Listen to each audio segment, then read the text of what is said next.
জামেয়া সৃষ্টির মূল কারণ কি জানেন? একমাত্র দরুদ শরীফ। বাঁশখালীতে দরুদ না পড়ায় সিরিকটি হুজুর জালালি হালতে একদিন অনাহারে ও নীরব ছিলেন। দরুদের প্রতি কতটা ভালোবাসা থাকলে একজন মানুষ একদিন অনাহারে থাকতে পারে ভাবতে পারেন?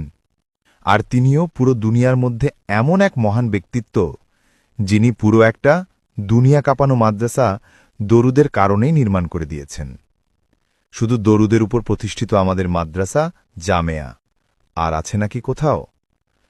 বিশেষ দ্রষ্টব্য, দরুদের কারণে জামেয়ার প্রতিষ্ঠা, ভিত্তি কিন্তু মসলকে আলা হজরত। কারণ ও ভিত্তি আলাদা বিষয়, কারণ আগে ভিত্তি পরে। আর এই জামেয়ার প্রতিষ্ঠিত হওয়ার সাথে সাথে পুরো বাংলাদেশের রন্ধ্রে রন্ধ্রে সিরিকটি হুজুর দরুদের যে বন্যা বহিয়ে দিলেন তা অকল্পনীয়। তাই আমাদের কি করা উচিত?